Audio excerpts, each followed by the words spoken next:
오늘 우리에게 주시는 하나님 말씀 구약성경 사사기 7장 1절부터 8절 말씀입니다.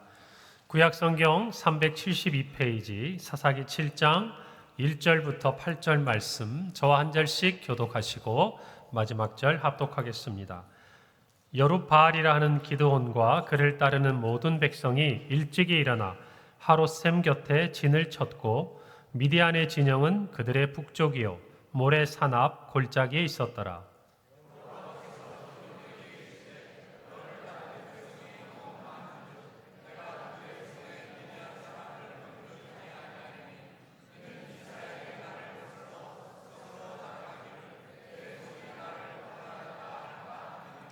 이제 너는 백성의 귀에 외쳐 이르기를 누구든지 두려워 떠는 자는 길르앗 산을 떠나 돌아가라 하라 하시니 이에 돌아간 백성이 22,000명이요 남은 자가 10,000명이었더라.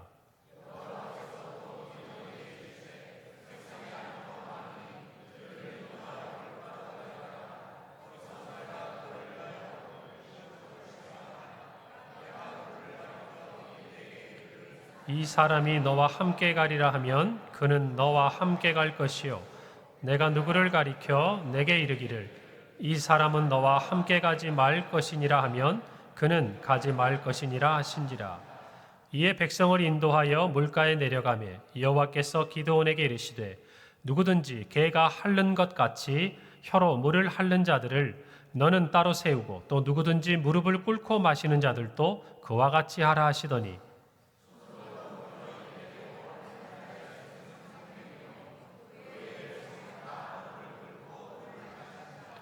여호와께서 기드온에게 이르시되 내가 이 물을 핥아먹은 300명으로 너희를 구원하며 미디안을 내 손에 넘겨주리니 남은 백성은 각각 자기의 초소로 돌아갈 것이니라 하시니 함께 읽습니다.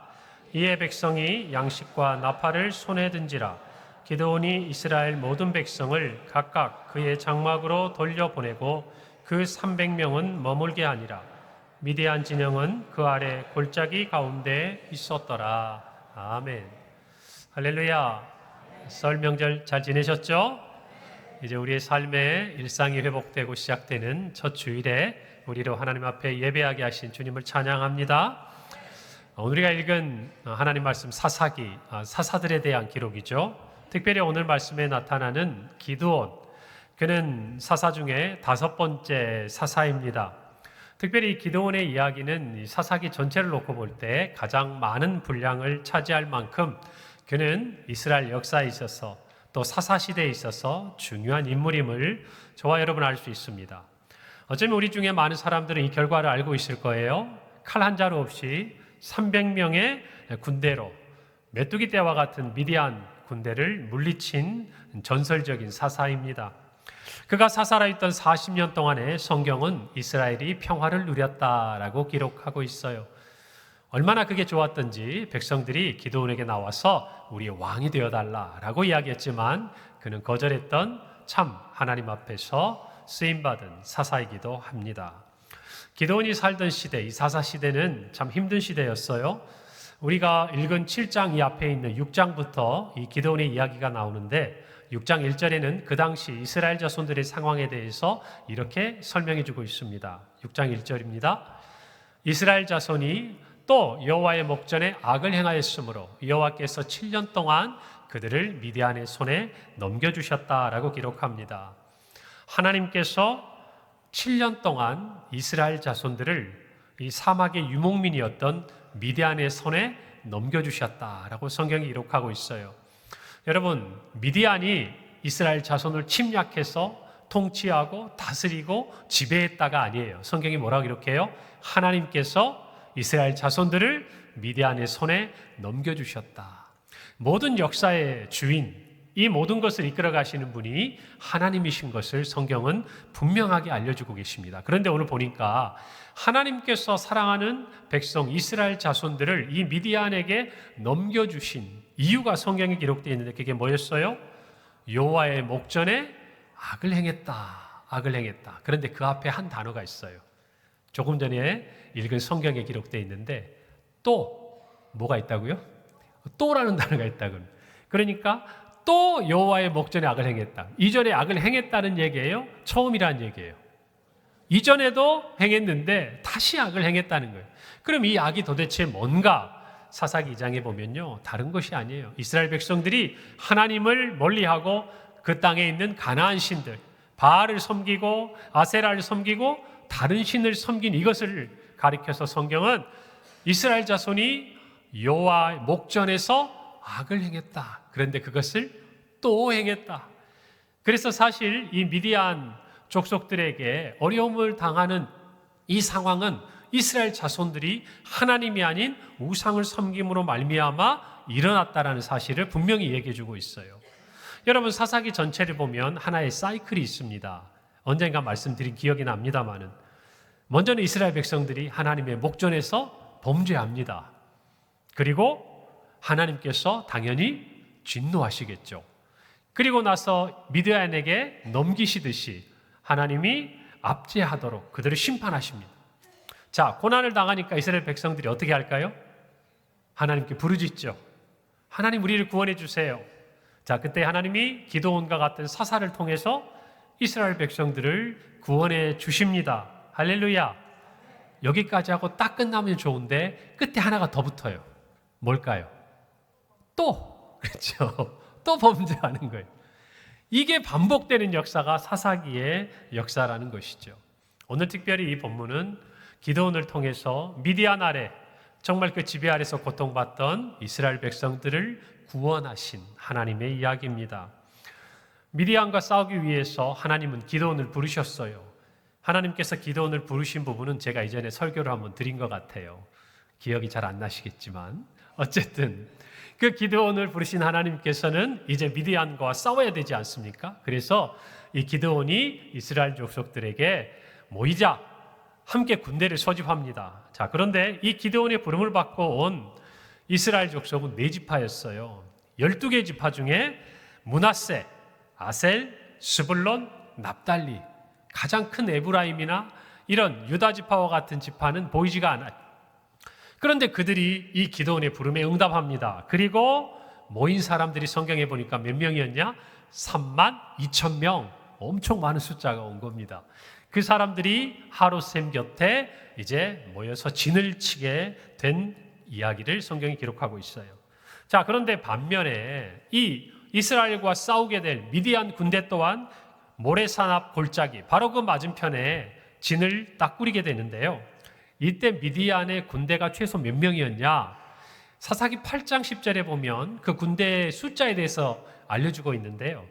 최소 13만 5천 명이었어요. 몇 명이었다고요? 이스라엘은 몇 명? 3만 2천 명. 3만 2천 명, 우와, 많다 그랬는데 13만 5천 명 하니까 음매 기죽어 그렇게 되는 거 아닙니까? 싸워야 되는데 비교가 안 되잖아요. 그래서 성경은 그 숫자를 메뚜기처럼 많다. 그리고 여러분, 그 당시에 전쟁을 수행함에 있어서 이 사막의 유목민들, 사막을 다니니까 말이 아니라 뭘 탔겠어요? 낙타를 탔다고 말했는데 낙타가 말보다 훨씬 큽니다. 그래서 이 낙타는요, 예전에 보면 코끼리도 조련해가지고 군대로 사용할 만큼 그 당시에 전쟁에 있어서는 굉장히 중요한 어떤 마차 또는 병거와 같은 역할을 했어요. 자, 그런데 이 낙타, 약대도 굉장히 많았다는 거예요. 자, 그러니 단순히 숫자로만 비교할 수 있는 그 차원을 넘어서 이 전력의 차이가 너무나 큰 거죠. 누가 보아도 이스라엘이 아니라 미디안의 승산이 높아 보이는 싸움이었다는 것이죠. 자, 그런데 그때 하나님께서 기드온에게 이해가 되지 않은 말씀을 하세요. 그것이 2절 상반절의 말씀입니다. 여호와께서 기드온에게 이르시되 너를 따르는 백성이 너무 많은즉 내가 그들의 손에 미디안 사람을 넘겨주지 아니하리라. 자, 우리의 귀를 의심할 만한 말씀을 하나님이 하십니다. 너를 따르는 백성이 너무 많은즉 바뀐 거 아닙니까? 너무 적은즉 내가 다른 지파에서 백성들을 보내주리라가 아니라 지금 뭐라고 하셨어요? 너무 많다고 말씀하십니다. 여러분, 14만 5천 명에 비해서 3만 2천 명, 그것도 낙타를 보유한 이 군대와의 싸움, 여러분 단순히 숫자로만 계산해도 이스라엘 병사 한 명이 상대해야 될 미디안 군사의 숫자는요 5명에 가까운 그런 숫자예요. 여러분, 근데 1대 5는 어떻게 이길 수 있거든요? 10대 50 어떻게 될까요? 50대, 아니 100대 500, 1000대 5000. 여러분 싸움이 안 되는 거예요. 올라갈수록. 자, 그런데 지금 이와 같은 열세임에도 불구하고 하나님은 많다고 하세요. 이유가 뭡니까? 성경이 우리에게 알려줍니다. 2절 하반절이에요. 이는 이스라엘이 나를 거슬러 스스로 자랑하기를 내 손이 나를 구원하였다 할까 한다. 하나님에게서 관심사는 전쟁의 승리가 아니에요. 전쟁은 이미 이기셨어요. 누가요? 하나님께서요. 하나님이 이 싸움을 이기고자 하셨어요. 이스라엘 자손을 구원하고자 하셨어요. 이미 승패는 끝난 거예요. 그런데 이 전쟁을 해야 하는 목표가 있는 거예요. 목적이 있는 거예요. 그건 뭐죠? 이스라엘의 구원자가 누구다? 하나님이다. 그래서 어떤 일은 생기면 안 돼요? 이스라엘 백성들이 이 전쟁을 하고 난 다음에 확실히 알아야 되는 거는 우리의 구원자는 하나님이시다. 이걸 알아야 되는데 행여라도 우리가 잘한 거지. 우리가 열심히 싸워서 우리 군대가 수적으로 열세였지만 정말 전략과 기가 막힌 전술을 가지고 싸워서 승리할 수 있었다라고 행여라도 시간이 지나고 나서 착각하지 않도록 하나님께서 그들의 숫자가 많다고 하시는 거예요. 하나님 뜻이 뭡니까? 분명히 알게 하시겠다는 것이에요. 내가 너희의 구원자고 또 너희가 내 백성이기 때문에 그 백성에 합당한 모습을 갖추라는 거죠. 우상을 버리고 하나님께로 돌아오도록 하기 위해 하나님은 이 전쟁을 행하시는 거예요. 여러분, 그런데 이 전쟁에는요, 이 승리가 결정된 하나님의 전쟁에는요, 아무나 참석할 수 있는 게, 아무나 참여할 수 있는 게 아니었어요. 그들은 믿음의 시험을 통과해야 했어요.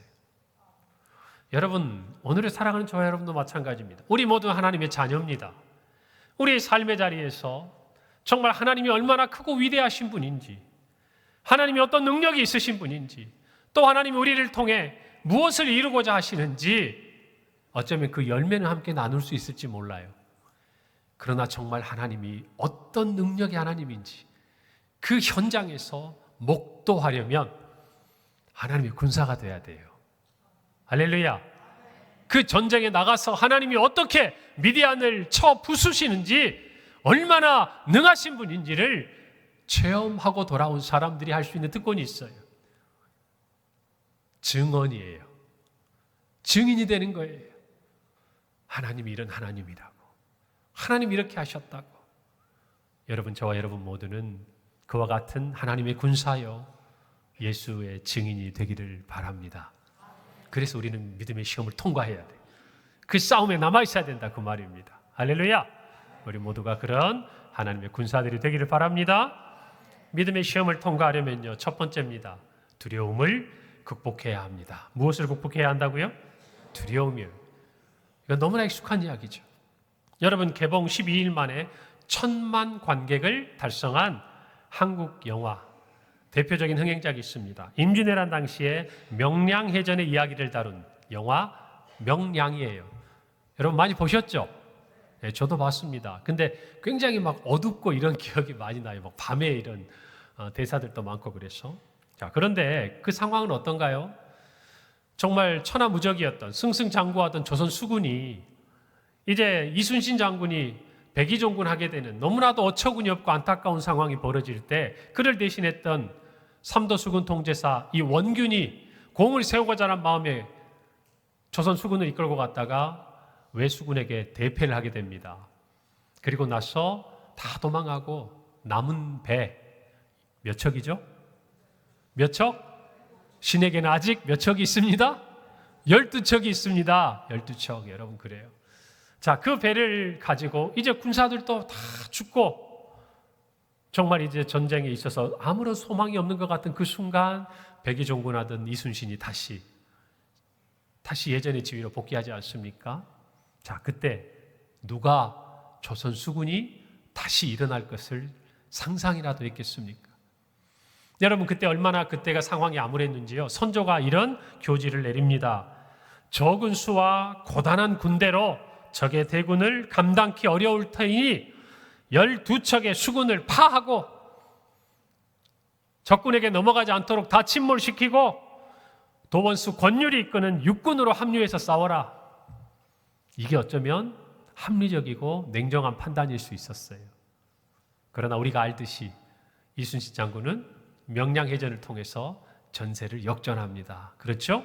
근데 그때 그 이야기를 영화로 만들면서 영화 속에 이순신 장군과 그의 아들 이회, 아들과의 대화 속에 이런 장면이 나와요. 아버지의 보관은 정령 더 구선뿐입니까? 구선이 여기서 말하는 거북선 얘기하는 거예요. 비밀병기가 되는 거겠죠. 그때 장군이 말합니다. 보관이 문제가 아니다. 문제는 이미 독버섯처럼 퍼져버린 두려움이 문제지. 무엇이 문제라고요? 두려움. 극복할 방안이 있겠습니까? 극복할 수 없다면 어찌했으면 좋겠습니까? 아들이 묻자 이렇게 말합니다. 이용할 수는 있을 것이다. 두려움을 말입니까? 그때 장군이 말합니다. 두려움은 필시 적군과 아군을 구별치 않고 나타날 수가 있다. 저들도 지난 6년 동안 나에게 줄곧 당해온 두려움이 분명 남아있기 때문이다. 만일 그 두려움을 용기로 바꿀 수 있다면 말이다. 그 용기는 100배, 1000배가 되어 나타날 것이다. 한 아버님, 그깟 두려움에 빠진 저들을 어떻게 그런 용기로 바꿀 수 있단 말입니까? 그때 이순신 장군이 이런 대사를 합니다. 죽어야지, 내가. 죽기를 각오하고 이순신 장군이 앞장서서 그 전쟁의 판도를 바꿔내죠. 승리를 이끌어냅니다. 여러분, 영화는 이걸 이야기하는 것 같아요.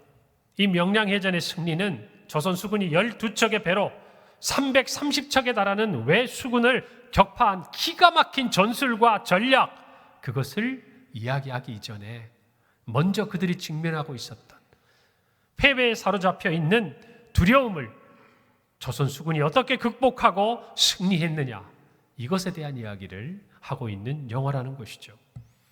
여러분, 기드온의 군대도 마찬가지였어요.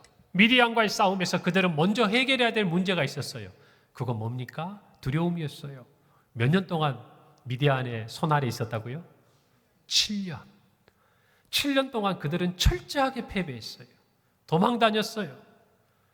그들이 추수할 때가 되면, 수확할 때가 되면 메뚜기처럼 달려와서 모든 것을 빼앗아가는 미디안 군대 앞에서 그들은 살 집조차 터전조차 갖지 못하고 산 위에서 동굴에서 기거하면서 그렇게 살았던 7년이었어요.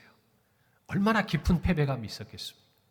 얼마나 큰 두려움이 있었겠어요. 그래서 기드온조차도 타작 마당이 아니라 포도주 틀에서, 여러분, 그 우리가 아는 대로 열매 나락을 털어내는 그와 같은 일들을 하는 중에 부르심을 받지 않습니까?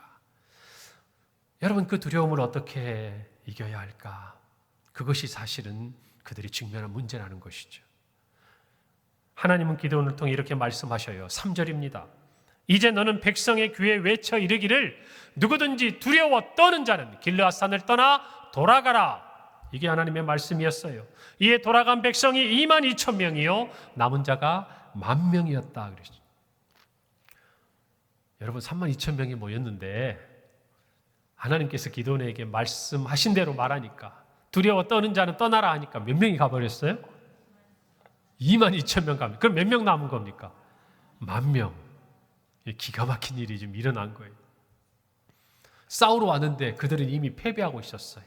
뭐에 사로잡혀 있었죠? 두려움에 사로잡혀 있었다고 말이에요.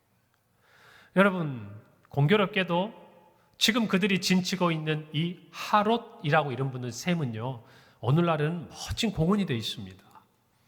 그런데 이 하롯이라는 이름이 뜻이 있어요. 두려움, 떨림, 공포. 그러니까 여러분, 이스라엘 자손들 32,000명은 어디에 진을 치고 있는 거예요? 두려움의 터 위에 진을 치고 있었던 거예요. 그러니까 그 두려움의 한 축을 살짝 건드려주니까 어떻게 돼요? 32,000명 중에 몇 명이 가버렸어요? 22,000명이 떠나버린 거예요. 결국 이 전쟁에 있어서의 승리의 관건은 그 두려움을 어떻게 이겨낼 수 있느냐 하는 거예요. 그 두려움을 극복하지 못한 자는 하나님의 군사가 될 수 없었어요. 하나님의 군대가 되어서 이 승리를 만끽하고 누릴 수가 없었다는 것이죠. 그것을 하나님이 허락지 않으셨다는 거예요. 하나님은요, 두려워하지 말라고 하세요. 상황을 보면 분명히 두려운데 우리에게 두려워하지 말라고 하세요. 신명기 3장 22절이에요. 너희는 그들을 두려워하지 말라. 너희 하나님 여호와께서 친히 너희를 위하여 싸우시리라. 누가 싸우시니까? 하나님이 싸우시니까. 또 말씀하십니다. 이사야 41장 10절이에요. 두려워하지 말라. 내가 너와 함께함이라. 놀라지 말라. 나는 내 하나님이 됨이라. 내가 너를 굳세게 하리라. 참으로 너를 도와주리라. 참으로 나의 의로운 오른손으로 너를 붙들리라. 아멘. 하나님이 우리에게 두려워하지 말라고 하실 때는 하나의 이유가 있을 때예요. 언제입니까?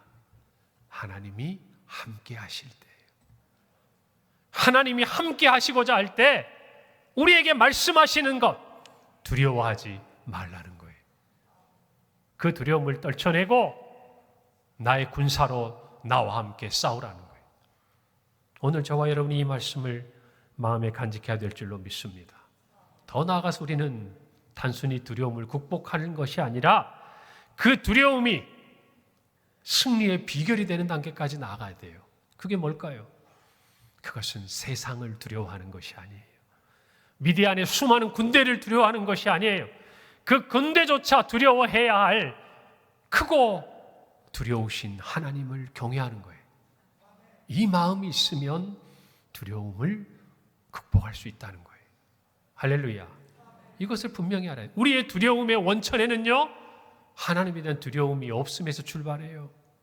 세상을 보고 두려워하는 것, 우리의 삶의 어떤 고난과 염려를 보고 두려워하는 그 마음은 하나님이 어떤 분인지 모르기 때문에 하나님을 경외하지 못하는 마음에서 시작되는 우리의 감정이, 우리의 두려움이 바른 방향을 찾으면, 하나님을 경외하면 세상을 두려워하지 않아요. 할렐루야. 그것을 우리가 알아야 돼요. 신명기 7장 21절은 말씀합니다. 너는 그들을 두려워하지 말라. 너희의 하나님 여호와 곧 크고 두려운 하나님이 너희 중에 계신다 그랬어. 우리가 경외하는 하나님은 마땅히 온 땅이 두려워해야 할 크신 위대하신 하나님이라는 거예요. 이것을 명확히 알아야 우리가 하나님의 군사로서 두려움 없이 전쟁터에 나갈 수 있다는 거예요. 오늘 이것을 분명히 기억하시길 바랍니다. 우리 주님도 분명히 말씀하셨어요. 몸은 죽여도 영혼은 능히 죽이지 못하는 자들을 두려워하지 말고 오직 몸과 영혼을 능히 지옥에 멸하실 수 있는 이를 두려워하라. 하나님 아버지를 두려워하라는 거예요. 경외하라는 것입니다. 여러분, 그들은 이 두려움을 가지고 어떻게 모였을까요? 두려웠으면 안 왔겠죠. 처음에는 정말 이 고통에서, 이 고난에서, 이 7년의 정말 압제에서 이제는 더 이상 살 수 없다고, 이제는 기드온의 부름을 받고 한번 우리가 부딪혀보자고 모였을 거예요. 용기가 100배 있을 거예요. 32,000명을 보고 그들의 마음에 이 정도면 될 수 있을 것 같아 했을 거예요. 그랬는데 그들의 눈앞에 누구를 봐요? 미디안 군대를 봅니다. 몇 명? 13만 5천 명. 그리고 수많은 낙타를 보는 순간 어떻게 돼요? 그들이 가지고 있던 그 용기가요, 다 흩어져 버려요. 다 흩어져 버려요. 그들의 상황을 보는 거예요. 이제는 더는 못 살겠다. 이제는 뭐라도 해봐야겠다. 야, 그래도 우리가 이렇게 함께 할 수 있는 3만 2천 명이 있다. 그러나 그들 앞에 더 강대한 대적을 보는 순간 그들은 두려워 떨고 마는 거예요. 여러분, 진정한 용기는요, 전장에서 적을 대할 때 드러나는 거예요. 저와 여러분이 건강할 때는요, 이렇게 얘기할 수 있어요. 아프면 어때? 그래도 주님이 계시잖아. 부유하고 평안할 때는 가난해도 나는 주님 떠나지 않을 거야. 세상에서 평안하고 형통할 때는 주님이 나에게 은혜 주셨으니 언젠가 주님이 나를 낮추셔도 욥처럼 모두가 주의 것이니 순종해야지. 그런데 막상 병이 들면, 막상 실패하면, 막상 가난해지면 어떻게 되나요? 우리가 했던 말들이 너무나 흩어져 버리는 것들을 경험하지 않습니까? 여러분, 우리의 진정한 믿음은요, 전장에서 증명되는 거예요. 그래서 믿음 있는 채 하면 안 되는 거예요. 하나님이 우리를 긍휼히 보시는 거예요. 할렐루야. 어쩌면 우리 중에 많은 분들은 그 전쟁의 일선에 계신 분이 계시고 그것을 넘어서 하나님이 주시는 평화의 시간을 지나는 분도 계실 거예요. 그러나 중요한 거 한 가지, 그 전장의 현장에서 믿음의 시험을 통과해보지 않으면 크고 두려우신 하나님을 알지 못한다는 거예요. 오늘 저와 여러분이 맞닥뜨린 삶의 자리에서 우리 모두 믿음으로 이 두려움을 이겨내기를 바랍니다. 여러분, 예수님도요, 수많은 기적을 일으킬 때 많은 사람들이 예수님을 따랐어요. 그런데 예수님께서 십자가를 앞에 두시고 이런 말씀을 하셨습니다. 나를 따라오려거든 자기를 부인하고 자기 십자가를 지고 나를 따르라. 주님을 따르는 것까지는 좋았어요. 그런데 자기 십자가를 져야 된다는 주님의 말씀에 많은 사람들이 떠났다라고 성경 기록하고 있습니다. 여러분, 저와 여러분의 믿음은 우리의 영적인 싸움터에서 증명돼야 돼요. 어쩌면 여러분들은 지난 설 명절 기간에 그 싸움의 현장에 있었을 거고, 어쩌면 우리는 이 연휴를 지나고 다시 일상 회복되는 자리에서 그 영적인 싸움의 현장에 다시금 서 있을 거예요. 하나님을 경외하십시오. 그러므로 두려움을 이기시기를 바랍니다. 그리고 하나님의 승리를 쟁취하시기를 바랍니다. 여러분, 저는 이런 생각이 들었어요. 기도원의 말을 듣고 떠나간 22,000명이 두려움에 더 사로잡혀 있었을까? 아니면 그들의 곁을 떠나는 수많은 사람들을 보며 남아있는 이 10,000명이 더 두려움에 사로잡혀 있었을까? 여러분, 어떤 생각하세요? 누가 더 두려움에 사로잡혀 있었을까요? 떠나는 사람. 우리가 한마디로 쉽게 정의하기는 어렵겠지만 저는 이런 생각이 들어요. 떠나는 사람은 이전보다 더 큰 두려움을 가지고 떠났을 거예요. 예전에는 한번 부딪혀 보자라도 했겠지만 이제는 미디안의 미음자만 들어도 그들은 아무것도 할 수 없는 자가 돼서 떠났어요. 그러나 남아있는 10,000명은 어떨까요? 두렵지만 두려움을 딛고 있는 거예요. 할렐루야. 누구를 두려워함으로? 하나님을 두려워함으로. 누구를 경외함으로? 하나님을 경외함으로. 저와 여러분도 그런 하나님의 군사가 되기를 바랍니다. 오크힐 교회 목사인 맥스 루케이도는 두려움에 대해서 이런 말을 합니다. 두려움, 그의 수법은 불가사의한 것으로 당신을 조종하고 알지 못하는 것으로 당신을 조롱하는 것이다. 죽음에 대한 두려움, 실패에 대한 두려움, 하나님에 대한 두려움, 내일에 대한 두려움, 그의 병기고는 방대하다. 그의 목표는 겁 많고 기쁨 없는 그리스도인을 만들어내는 것이다. 그가 말한 하나님에 대한 두려움은 우리가 생각하는 하나님을 경외하는 것과는 다른 차원의 이야기죠. 하나님께 가까이 나아가지 못하는, 죄로 말미암아 하나님 앞에 서지 못하는 두려움. 여러분, 그런데요, 오늘 이 두려움의 목표가 뭐라고 맥스 루케이도는 말합니까? 겁 많고 기쁨 없는 그리스도인을 만들어내는 가장 효과적인 무기가 뭐다? 두려움이다, 그 말이에요. 여러분, 두려움에 사로잡힌 겁 많고 기쁨 없는 그리스도인은 하나님의 군사가 될 수도, 승리에 참여할 수도, 그 승리의 영광을 쟁취할 수도 없다는 걸 아셔야 돼요. 오로지 두려움을 이기는 자만이 하나님의 영광에 참여할 수 있습니다. 이것을 저와 여러분이 분명히 아셔야 돼요. 다윗이 그의 아들 압살롬에게 쫓겨 죽음의 위기에서 지은 시편 3편 5절과 6절에서 그는 이렇게 말합니다. 내가 누워 자고 깨었으니 여호와께서 나를 붙드심이로다. 10,000만인이 나를 에워싸 진친다 하여도 나는 두려워하지 아니하리로다. 할렐루야. 10,000만인이 나를 에워싸 진쳐도 나는 두려워하지 않는다. 위기 가운데서 종교개혁자 마틴 루터는 내가 누구를 두려워하리요? 하나님과 함께하는 사람이 다수파이다 그랬어요. 그는 소수였어요. 종교개혁자들은 소수였어요. 늘 죽음의 위기 가운데 있었어요. 그러나 그는 하나님이 함께 하시기 때문에 나와 함께하는 자가 많다고 믿었어요. 할렐루야. 두려움을 이긴 거예요. 오늘 이 모두가 하나님의 군사로 이 두려움을 이기기를 바랍니다. 두 번째로 하나님이 믿음의 시험을 통과하려면 전투에 임할 준비가 돼 있어야 돼요. 의욕만으로는 안 돼요. 마음만으로는 안 돼요. 무언가 준비가 돼야 돼요. 여러분, 그래서 우리가 우리나라 군인이 되기 위해서 훈련소에 가지 않습니까? 그럴 때는 이렇게 말합니다. 3번 훈련병 윤하중이래요. 제가 3번이었어요. 3중대.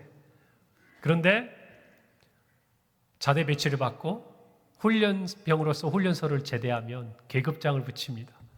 그때부터는 정병이 되는 거예요.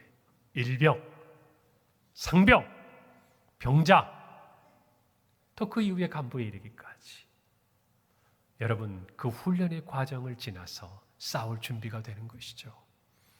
여러분, 저와 여러분도 영적인 싸움, 이 전투에 임할 준비가 돼야 돼요. 여러분, 32,000명 중에 고작 10,000명이 남았습니다.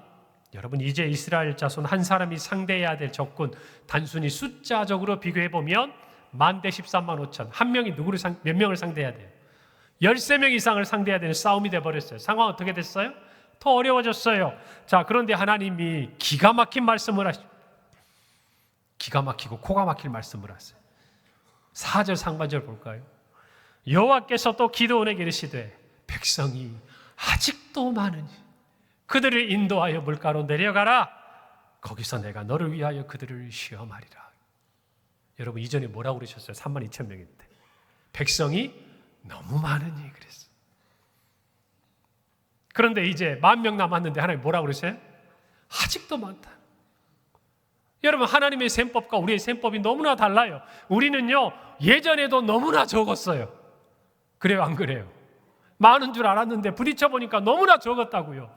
그런데 하나님이 많다고 돌려보내래요. 그래서 이제는 정말 아무런 소망을 갖기가 어려운 상황까지 돼버렸는데 아직도 많답니다. 여러분, 왜 하나님은 이렇게 말씀하고 계실까요? 하나님께서는요, 우리를 아시는 거예요. 여러분, 하나님이 말씀하셨죠. 왜 이 전쟁을 합니까? 이들이 스스로 나를 거슬러 자기의 손으로 이 구원을 이루어냈다 말할까 봐 이전에 너무 많다 그랬잖아요. 하나님께는 10,000명도 많은 거예요. 우리는 항변하고 싶어요. 에이, 하나님 설마요. 제가 그럴까요? 아니에요. 설마 제가 10,000명으로 어떻게 저 135,000 군대를 이겨요? 아무리 시간이 지나도 그것은 하나님이 하신 일이라고 그러죠. 어떻게 제가 염치가 있지 스스로 제가 했다고 그럽니까? 이게 정상이잖아요. 이게 맞잖아요. 그런데 하나님 우리보다 우리를 더 잘 아시는 거예요. 이대로 두면 우리가 어떻게 할 거예요? 내가 했다고 고집부릴 거예요. 까맣게 잊어버리고 하나님이 아니라 우리가 했다고. 그래서 또 하나님의 목전에 악을 행하는, 그것이 우리다 그 말이에요. 그것을 아시기 때문에 하나님 거기서 멈추지 않으세요. 시험을 더 치르게 하십니다. 5절이에요. 이에 백성을 인도하여 물가에 내려가며 여호와께서 기드온에게 이르시되 누구든지 개가 핥는 것 같이 혀로 물을 핥는 자들을 너는 따로 세우고 또 누구든지 무릎을 꿇고 마시는 자들도 그와 같이 하라. 하나님이 두 부류로 나누셨어요. 한 부류는 목이 마르니까 이 물을 손으로 떠가지고 막 벌컥벌컥 마시는 것도 아니에요. 입에 대고 혀로 물을 개처럼 어떻게 해요? 핥아먹는 거예요. 뭐 하는 거예요? 입은 손 안에 물에 있지만 눈은 어디가 있는 거예요? 주변을 보는 거예요. 그런데 한 부류의 병사들은 어떤 사람이에요? 물이다! 달려가서 무릎을 꿇고 얼굴을 물에다 대고 벌컥벌컥 마시는 거예요. 여기에서 하나님의 시험이 판가름이 났어요. 오늘 성경에 보니까 손에 물을 움켜쥐고 핥는 사람의 숫자가 몇 명이었다? 300명. 나머지는 9,700명. 하나님은 그들도 다 돌려보내셨습니다. 그리고 7절에 이렇게 말씀하세요. 여호와께서 기드온에게 이르시되 내가 이 물을 핥아먹은 300명으로 너희를 구원하며 미디안을 내 손에 넘겨주리니 남은 백성은 각각 자기의 처소로 돌아가라. 하나님이 친히 선발하셨습니다. 두 가지 기준이었어요. 두려움을 극복했는가? 전투에 임할 자세가 준비가 되어 있는가? 32,000명으로 시작한 군대가 몇 명 남았습니까? 300명 남았어요. 처음 5대1 가까운 숫자에서 시작했는데 이제는 300대 13만 5천 명. 계산해 보세요. 몇 대 몇이 될까요? 450대 1. 저도 얼른 안 돼서 계산기 눌러봤어요. 450. 여러분, 전쟁의 승패는 숫자에 달려있다는 것이 세상의 생각이에요. 그런데 하나님은 깨트리셨어요. 하나님의 구원은 사람의 좁고 많음에 있지 않아요. 그래서 하나님이 정말 원하시는 사람은 겁 많고 기쁨이 없는, 두려움에 사로잡혀 있는, 싸울 영적인 준비가 하나도 되어지지 않은 하나님의 자손이 아니라 하나님의 이 영적인 싸움에 임할 준비를 하고 서 있는 300명이라는 사실을 아셔야 돼요. 그리고 그 300명이라는 숫자는 하나님의 뜻을 이루어가는데 조금도 부족하지 않아요. 할렐루야. 이것을 아셔야 돼요. 우리 교회도 마찬가지예요. 우리 나라도 마찬가지예요. 믿는 사람은 1,000만을 헤아리고 이제 조금 줄어도 700만을 말하고 있는데 도대체 그 숫자에 이 300명에 해당된 사람이 몇 명이나 될까요? 왜 이 나라는 하나님이 다스리시는 하나님의 나라로 변화되기가 이처럼 어려울까요? 우리 자신을 돌아봐야 돼요. 하나님의 뜻은 분명해요. 하나님이 우리의 구원자시라는 겁니다. 할렐루야. 이것을 분명히 말씀하고 계시는 거예요. 여러분, 어쩌면 우리도 이와 같은 이스라엘 자손의 모습을 닮아 있는지도 몰라요. 우리의 구원에 대해서 저와 여러분은 어떤 생각과 자세를 가지고 있습니까? 에베소서 2장 8절에서 9절을 우리에게 이렇게 말씀합니다. 너희는 그 은혜에 의하여 믿음으로 말미암아 구원을 받았으니 이것은 너희에게서 난 것이 아니요 하나님의 선물이라. 행위에서 난 것이 아니니 이는 누구든지 자랑하지 못하게 함이라. 분명히 전하고 있는 거예요. 은혜라는 것이죠. 우리의 구원은 전적으로 하나님의 은혜입니다. 할렐루야. 여러분, 그러나 예수님 당시에 많은 유대인들은요, 예수님께 이렇게 물었어요. 선생님이요, 내가 무엇을 하여야 영생을 얻으리까? 바울이 그토록 믿음으로 말미암아 구원에 이른다는 이 이신칭의의 이 교리는요, 그 당시에 수많은 사람들이 믿음이 아니라 행위로, 은혜가 아니라 공로로 자신들의 구원을 이루고자 했던 그 헛된 시도가 있었기에 나왔던 교리였어요. 종교개혁 시대를 볼까요? 5대 정신이 있습니다. 오직 성경으로, 오직 믿음으로, 오직 은혜로, 오직 그리스도로 말미암아 오직 하나님께 영광을 뒤집어 보면 오직 성경이 아니었다는 거예요. 오직 믿음이 아니었다는 거예요. 오직 은혜가 아니었다는 거예요. 그것을 알기에 하나님께서는 하나님의 군사로 준비된 종교개혁자들을 일으키셔서 종교개혁의 아름다운 일들을 이루어내신 거 아닙니까? 사랑하는 성도 여러분, 우리의 구원은 은혜입니다. 할렐루야. 믿음에 기반한 것이에요. 그런데 우리는 어느 순간 우리도 모르게 우리의 행위를, 우리의 공로를 드러내고 있지는 않습니까? 아니에요, 목사님. 당연히 은혜죠. 성경 말씀에 분명히 그렇게 있는데요. 제가 설마 그렇게 생각하고 그렇게 말한다고 생각하십니까? 그런데 어느 순간 우리의 입술은, 우리의 행동은, 우리의 모습은 마치 내가 얻은 구원인 것처럼, 내가 이룬 구원인 것처럼 그렇게 말하고 행동하고 살고 있지 않냐, 그 말이에요. 자랑하면서, 사람들이 알아주기를 바라면서, 사람들의 눈에 띄면서 그렇게 우리는 우리의 구원을 내 것인 양 자랑하고 있지는 않냐, 그 말이에요. 사랑하는 성도 여러분, 하나님이 싫어하시는 게 있어요. 하나님은요, 하나님이 주신 것을 자기 것이라고 주장하는 것을 싫어하세요. 이걸 분명히 아셔야 돼요. 하나님의 것인데 내 것이라고 주장하는 것에 대해서 하나님은 싫어하세요. 분명히 아셔야 돼요. 여러분, 지난 설 명절 기간 여러분에게 드린 그 예배 영상 중에 감사에 대한 이런 표현이 있었죠. 감사란 받은 것을 받았다고 하는 것이다. 하나님께 받았으면 하나님의 것이라고 해야 돼요. 여러분의 생명 누구 것입니까? 여러분의 시간 누구 것입니까? 여러분의 건강 누구의 것입니까? 여러분의 물질 누구의 것입니까? 여러분께 주신 명예 누구의 것입니까? 여러분의 직분 누가 주셨습니까? 이것을 모르면 싸울 준비가 안 돼 있는 거예요. 이것을 모르면 영적인 전장에 나갈 수 있는 준비가, 가장 기본적인 준비가 안 돼 있는 거예요. 그 준비가 되어 있어야 하나님의 영광에 참여할 수 있어요. 할렐루야. 이 말씀을 마음에 분명히 새기기를 바랍니다. 우리는 치열한 영적 싸움을 해요. 내 것이라고, 내가 했다고. 여러분, 그러나 그 마음을 버리지 못하면요, 하나님은 내가 가진 32,000명을 300까지 줄이시는 분이에요. 두렵지 않습니까? 내 것이라고 생각했던 32,000명을 300이 아니라 30명까지도 줄이실 수 있는 분이 하나님이에요. 이것을 안다면 저와 여러분은 실로 두려우신 하나님을 알아야 돼요. 그 하나님을 경외해야 된다고 말입니다.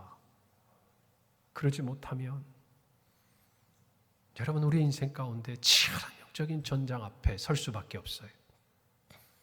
그러나 실망하지 마세요. 하나님이 승리하셨습니다. 할렐루야. 하나님은 이스라엘 백성이 또 죄를 범해도 포기하지 않는 것처럼 저와 여러분을 결코 놓지 않으세요. 그것을 믿고 우리 안에 있는 두려움을 극복하고 영적인 모든 싸움에 임할 하나님의 정병이요 예수 그리스도의 제자가 되기를 바랍니다. 여러분, 우리의 싸움은 어떤 것입니까? 에베소 6장 12절은 우리에게 분명히 말씀합니다. 우리의 씨름은 혈과 육을 상대하는 것이 아니요 통치자들과 권세들과 이 어둠의 세상 주관자들과 하늘에 있는 악의 영들을 상대함이라. 그에 걸맞는 전투의 준비가 돼야 돼요. 세상의 것으로는 안 돼요. 하나님의 전신갑주를 입어야 돼요. 진리의 띠를 띠고 의의 오심경을 붙이고 복음의 신을 신고 믿음의 방패를 가지고 구원의 투구를 쓰고 성령의 검, 곧 하나님의 말씀을 가져야 싸울 준비가 돼 있는 거예요. 오늘 저와 여러분이 이 말씀을 마음에 새기고 하나님의 믿음의 시험을 통과하여 하나님의 승리에 참여하는 모든 평강의 성도들이 되기를 간절히 바랍니다. 기도하겠습니다. 하나님, 은혜를 감사합니다. 오늘 주신 이 말씀을 생각합니다. 하나님을 경외함으로 세상이 주는 모든 두려움을 이겨내고 참으로 하나님의 전신갑주를 입고 하나님이 부르실 그때에 나아가